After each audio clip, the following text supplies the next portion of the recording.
안녕하세요 여러분. 오늘은 여러분과 함께 갈등론에 대해서 알아볼 시간을 가지겠습니다. 여러분 아마 영상 들어오면서 처음에 화면 속 사진에서 그 프로 야구 선수들이 싸우는 장면들을 봤을 겁니다. 그 친구들이 아마 어떤 문제가 있어가지고 싸우지만 실제로 다치거나 누가 병원에 실려간다든지 경찰서에 간다든지 그런 일은 없는데, 아무튼 그런 일을 흔히 우리가 벤치 클리어링이라고 하죠. 근데 그 일을 보고 우리는 이렇게 느낄 수가 있습니다. 지난 시간에 배운 기능론에 비해서 사회는 저렇게 많은 사람들이 싸우고 서로를 미워하고 싫어하는데 기능론자들의 말처럼 그렇게 사회는 안정적이고 가치 있기만 한 것인가에 대한 의문인 거죠. 그거에 대한 내용을 오늘 선생님이랑 함께 배워보도록 하겠습니다. 첫 번째 내용인 갈등론의 의미입니다. 지난번에 배운 걸 한번 잘 떠올려 보면서 살펴보도록 할게요. 갈등론은 이렇게 정리하면 되겠습니다. 우리 모두가 의미 있는 존재라는 말은, 여기까지는 어느 이론에서 말한 거였죠? 맞습니다. 기능론에서 이야기한 내용이었는데, 가진 자들이 만든 허상이라는 거예요. 허상이라는 말은 실제로 존재하지 않는데 마치 있는 것처럼 꾸며냈다는 말이죠. 가진 자, 혹은 권력이 있는 사람, 힘센 사람, 부자 이런 걸 말하는 건데, 그들이 만든 허상이다. 그러니까 속이고 있다는 거예요. 왜냐하면 누구의 이득을 위해서? 그렇죠. 가진 자들의 이득을 위해 속이는 거기 때문에. 그러면 지난 시간에 선생님하고 배웠던 기능론은 그 사회가 좋은 거니까 유지하자는 입장이었잖아요. 얘는 그렇지 않고 이 사회 자체는 잘못됐기 때문에 뒤집고 바꿔야 된다라고 주장을 하고 있습니다. 그렇게 일단 알아두시면 돼요. 전제가 있습니다. 전제는 이 이론이 깔고 있는 배경인데요. 희소가치라는 말이 등장할 겁니다. 물론 이제 여러분에게 저번에 모의고사 문제 풀이를 할 때 문제에 있는 보기에 많은 함정들이 있다고 제가 말씀드렸는데, 희소가치라는 말은 웬만하면 갈등론에만 등장하는 용어니까 알아두시면 돼요. 갖고 싶은데 항상 부족해. 우리의 모든 삶이 좀 그렇죠. 요즘 같은 사태에는 마스크 같은 의미인데, 사실 마스크가 작년 이맘때에는 선생님이 황사가 하도 심해가지고 샀었어요. 대량 구매는 아니고, 그게 아마 인터넷 쇼핑몰에서 사면 심지어 낱개 포장 다 돼가지고 박스로 예쁘게 돼 있는, 우리가 요즘에 흔히 이제 많이 구하려고 하는 좀 방진력이 센 마스크 있잖아요. 걔는 아마 한 박스에 20장 들었는데 10,000원을 안 했어요. 채. 지금 거의 4, 5만 원씩 넘어가니까 지금은 마스크 더 가지려고 난리였잖아요. 그래서 나라에서 이제 마스크 할당이라 그래가지고 10부제처럼 운영을 하고 있는데, 아무튼 그런 것도 요즘에는 희소가치가 될 수 있죠. 마스크가 집에 있는데도 더 가지고 싶은 사람들도 있고, 사실 지금 이런 현상이 좀 씁쓸한데, 그죠? 대부분은 희소가치라고 하면 여러분이 맨날 말했던 돈, 그 다음에 권력이라든지 아니면 좋은 음식, 집, 이런 것들이 있는데, 그걸 가지려는 사람들은 많으나 실제로 그 가치 있는 것들을 가지고 그 사람들에게 배분할 만큼은 없다는 거예요. 그러다 보니까 이 가진 자들이 희소가치는 원래 이렇게 불평등하게 배분되는 거야 라고 얘기한다는 거예요. 아니, 갈등론자란다. 죄송합니다. 기능론자들이 원래 가진 자들이 자기들이 더 많이 가지고 있는 건데도 불구하고 불만을 잠재우기 위해서, 야, 너 지금 희소가치가 조금밖에 없지만 넌 사회에 의미 있는 존재야. 달고 있어야 돼. 제가 그 정도로 뛰어난 사람이에요? 그렇지! 이런 식인 거예요. 그러다 보니까 갈등론은 항상 좀 우리를 속이고 있는 거다 라는 의미로 보실 수 있겠습니다. 그래서 갈등과 대립은 항상 있어. 기능론에서는 병에 걸리면 그 병이 어떻다 그랬죠? 곧 낫는다고 했단 말이에요. 근데 그렇지 않아. 여기서는 항상 싸운답니다. 항상 싸우고 뭔가 들이받고 갈등이 생기는 건 자연스러운 거야. 왜? 이 자체가, 이 사회는 뭐 해야만 하는 시기다. 그렇죠. 바뀌어야 되는 시기라는 얘기를 해주고 있는 겁니다. 자, 선생님이 기능론에서도 위에 잠깐 올라가 보면은, 기능론에서도 빨간색 동그라미를 쳤습니다. 이렇게 화면상에서는 빨간색으로 안 보이던데 이런 것들이 빨간색이거든요. 걔네의 동그라미 단어가 전부 힌트 단어예요. 다시 한번 복습하면, 기능론에서는 안정질서, 조화균형 등이고, 갈등론에서는 볼게요. 지배와 피지배. 기능론에서는 이런 말을 하지 않습니다. 그렇죠? 이런 말 했다고 하면 폭발하니까. 그러니까 갈등론에서는 이렇게 얘기를 하고 있는 겁니다. 너 지금 힘들지? 사는 거 어렵지? 그거 다 네가 피지배계층이라서 그래 라는 거죠.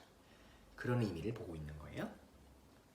또 강요와 억압이라는 말이 등장합니다. 지난 시간에 선생님하고 이제 간단한 게임 영상을 한번 보면서 여러분이 아마 배웠을 텐데 그 게임 속에 있는 모든 존재하는 NPC와 날아다니는 곤충, 하물며 그 선생님이 잘 낚시는 못했지만 그 낚시했던 그 물고기들도 의미가 있는 거예요. 그 물고기를 잡아야만 뭐 그 게임이 진행된다든지 어떤 NPC를 찾아서 말을 걸어야 진행된단 말이야. 그러니까 다 의미가 있는 거였는데 그게 사실은 그렇게 의미가 없는 거지만 지배계급을 위해서 강요하고 억압하고 있는 거라는 거죠. 찍어 누르고. 그걸 갈등론자들의 입장이라고 볼 수 있겠습니다. 네. 다음. 피지배계급과 지배계급의 싸움은 필연적이래요. 필연은 반드시 그렇게 되는 거라 그랬잖아요. 그죠? 그래서 싸움은 일시적인 게 아니라는 거예요. 기능론은 싸움이 생기면 이 사회가 문제가 있네. 그럼 옆에서 얘기하는 거죠. 기능론자가 걸어가다가 이보시오. 이 사회는 사실 좋은 것이오. 지금 잠깐 병들어 있긴 하지만 이 사회는 곧 나을 거란 말이오. 그런 말 어디서 하면 안 돼요. 이렇게 얘기한다는 거야. 근데 갈등론은 그렇지 않아요. 항상 싸우니까. 그래서 싸움이 일시적이지 않고 항상 존재한다고 보는 거예요.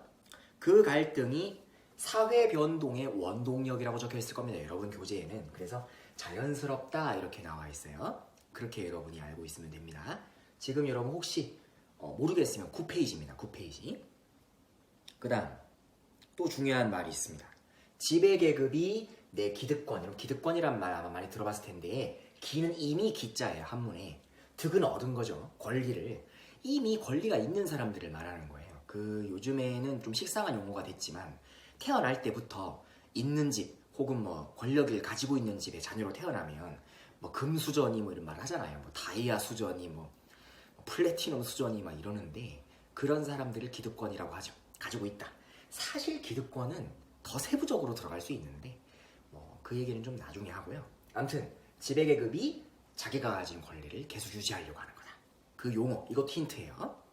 그 다음 선생님이 겨울방학 방과후 때 몇 번씩 강조했던 용어입니다. 세 글자 따라 읽어볼게요.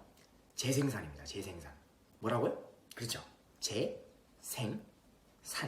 재생산이란 말이 굉장히 나옵니다. 재생산은 반복적으로 만들어낸다는 뜻이에요. 우리가 봤을 때 이게 아까 말했던 그 기득권과 똑같아요.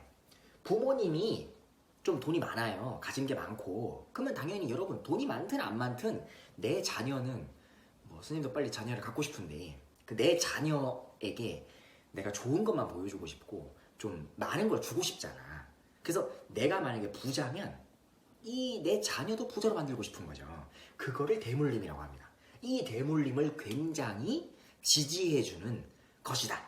이 기능론이라는 입장이 일하는 거야. 그래서 그럼 갈등론은 어떻게 했어요? 이 재생산이라는 것을 특히 기득권들의 재생산을 굉장히 비판하고 있다라고 보면 되겠죠. 여러분이 꼭 이 용어를 알아두시면 좋겠습니다. 이 용어 꼭 알아두세요.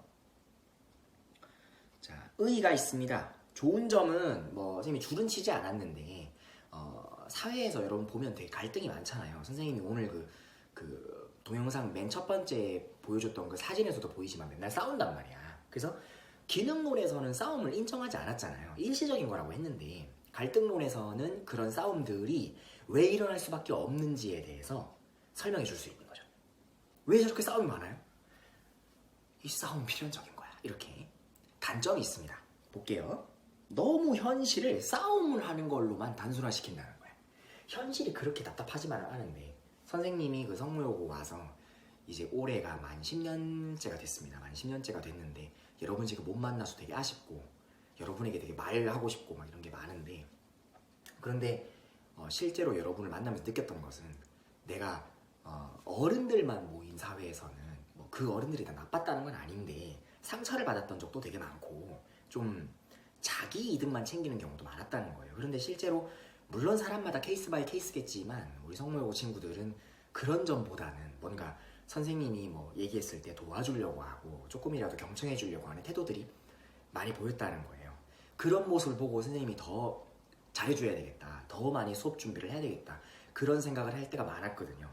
그러니까 갈등론적인 입장에서는 그게 설명이 안 되는 거야. 이렇게밖에 안 되는 거지. 너 지금 사람들이 너한테 잘해주는 거 같니? 그 다 나중에 너를 갖다 이용해 먹으려고 하는 거야. 끊어내야 돼. 너 빨리 이 사회를 뒤집어야 돼.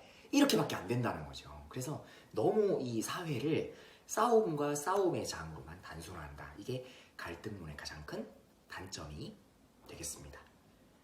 자, 일단 오늘 여러분에게 제공할 영상들이 좀 더 있기 때문에 일단 수업 영상은 여기서 한번 쉬어가고요. 네, 이따가 잠깐 쉬었다가 상징적 상호작용론에서 다시 만나 뵙도록 하겠습니다.